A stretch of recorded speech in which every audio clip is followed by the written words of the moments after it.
बिस्मिल्लाहिर्रहमानिर्रहीम, अस्सलाम वालेकुम। आप देख रहे हैं प्रॉपर्टी आला और मैं हूं ज़मान सिद्दीकी।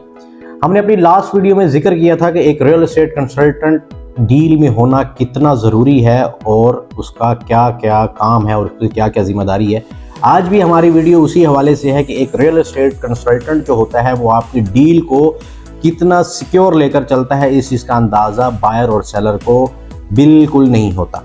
एक रियल एस्टेट कंसल्टेंट का आपकी डील में होने का ये फ़ायदा है कि वो आपको कानूनी तमाम मामलात में सेफ लेकर चलता है। एक रियल एस्टेट कंसल्टेंट की जिम्मेदारी क्या होती है? एक रियल एस्टेट कंसल्टेंट जब आपकी डील को करवाता है, उसका काम होता है कि वो आपकी डील को जब क्लोज कर लेता है तो उसको एक कानूनी शक्ल दे दी जाती है जो कि स्टाम्प के ज़रिए होती है। अच्छा, उसके बाद बायर और सेलर पर क्या जिम्मेदारी आयद होती है? जब आपकी डील एक कानूनी शक्ल इख्तियार कर लेती है तो उसमें बायर और सेलर जो होते हैं वो इस चीज़ के पाबंद होते हैं कि जो उनकी कमिटमेंट्स, जो उनके मामला तय पा गए हैं, उनको एक स्टाम्प में तहरीर कर लिया जाता है और उसके बाद दोनों के ऊपर ये जिम्मेदारी आयद होती है कि वो उन तमाम जो शराइत तय की गई हैं उनकी पासदारी करें। फ़र्ज़ करें अगर एक भी पार्टी उस डील में मौजूद शराइत की पासदारी नहीं करती तो बाद में उसको कानूनी तौर पर मुश्किलात पेश आ सकती हैं कि दूसरी जो पार्टी है वो उसके खिलाफ कोई केस कर सकती है। कोई भी मामला ख़राबी की तरफ जाते हैं, खुदा न खासा केस अदालत की तरफ चला जाता है तो उसमें काफ़ी सारी परेशानी फेस करना पड़ती है। तो इसमें बायर और सेलर पर जो जिम्मेदारी आयद होती है कि जो शराइत आपकी तय करवाई गई हैं उसको प्रॉपर फुलफिल किया जाए और उनकी पासदारी की जाए। एक रियल एस्टेट कंसल्टेंट की जो जिम्मेदारी, जिसका मेरा इतनी लंबी बात आपको समझाने का मकसद है कि जो एक रियल एस्टेट कंसल्टेंट होता है उसकी जिम्मेदारी ये होती है कि आपकी डील करवा देने के बाद उसको एक कानूनी शक्ल दे दे, उसको एक कानूनी हैसियत दे दे। उसके बाद जो आपकी शराइत तय है उस पर आपने अमल करना होता है। रियल एस्टेट कंसल्टेंट ने जस्ट उसको फॉलो अप में रखना होता है। फ़र्ज़ करें कोई बायर या सेलर उस कमिटमेंट पर पूरा नहीं उतरता तो रियल एस्टेट कंसल्टेंट जो होता है वो उस पार्टी के हक में होता है जो पार्टी अपनी कमिटमेंट के ऊपर पूरी उतर रही होती है।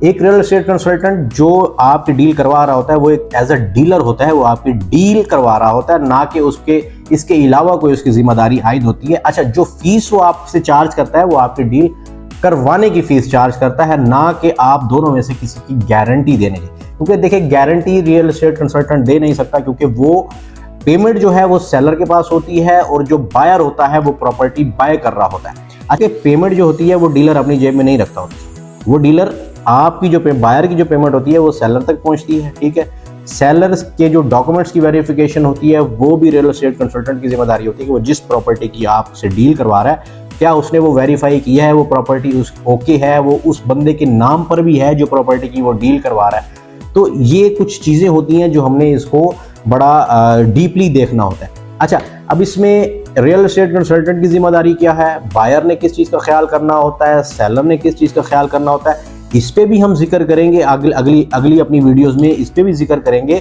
कि सेलर ने किस चीज़ का ख्याल रखना है और बायर ने किस चीज़ का ख्याल रखना है।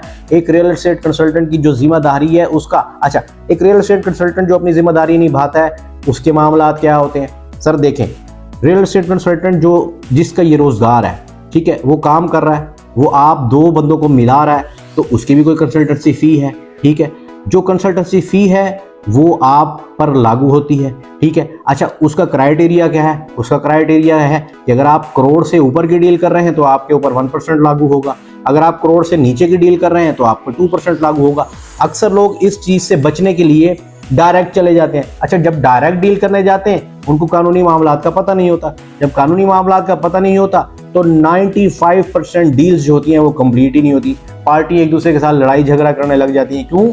उनको मामलात का पता नहीं होता। डील में कंसल्टेंट का होना क्यों ज़रूरी है? क्योंकि कंसल्टेंट को तमाम कानूनी मामलात का पता होता है। वो इसी चीज़ की तो कंसल्टेंसी फी ले रहा है आपसे क्योंकि उसको तमाम उस फील्ड के ऊपर, उस काम के ऊपर अबूर हासिल है। वो अपने तजर्बे की बुनियाद के ऊपर आप दो लोगों को मिला रहा है, आपकी डील को आगे लेकर चल रहा है, उसको कानूनी शक्ल दे रहा है, इस चीज़ की वो फ़ी चार्ज कर रहा है। अच्छा, कुछ लोग इस फीस से बचने की खातिर जब डायरेक्ट डील करते हैं उनकी कामयाब नहीं होती, फिर वो बैठे होते हैं हमारे साथ प्रॉपर्टी में ये हो गया, हमारे साथ प्रॉपर्टी में ये हो गया। उनको ये नहीं पता होता कि गलती हमारी अपनी है, लेकिन बदनाम किसको करते हैं? फील्ड को। अभी प्रॉपर्टी की फील्ड में हमारे साथ ऐसा हो गया। सर ऐसा नहीं होता, प्रॉपर्टी की फील्ड बहुत अच्छी फील्ड है, लेकिन इसमें क्या है, कुछ गलतियां हम समझे कि कंसल्टेंट, मैं एज अ कंसल्टेंट आपको इस चीज़ों को बता रहा हूँ कि गलतियां बायर सेलर खुद करते हैं, लेकिन उसका जो होता है वो डालते हैं जी सामने वाले के ऊपर, जी इसने ऐसा कर दिया। कंसल्टेंट जो डेली काम कर रहा है, जो शायद एक बायर सेलर शायद लाइफ में कोई 2 या 3 मरतबा प्रॉपर्टी या मोस्टली तो सिर्फ होता है कि वो 1 मरतबा खरीदते हैं, लेकिन कंसल्टेंट जो डेली बेसिस पे ये काम कर रहा है वो मिस्टेक कर नहीं सकता। क्यों? उसको कानूनी मामलात का पता होता है। ठीक हो गया सर। तो इस चीज़ को लाजमी मद्देनजर रखें। अच्छा, कुछ लोग गलत क्या करते हैं, कंसल्टेंट का हक भी खाते हैं सर। ये भी आपको बताता चलूँ कि आप कहेंगे कि रियल एस्टेट कंसल्टेंट के हक में ही बोलता जा रहा है। मैं इंशाल्लाह बायर सेलर के हक में भी बोलूँगा अपनी नई वीडियोस में।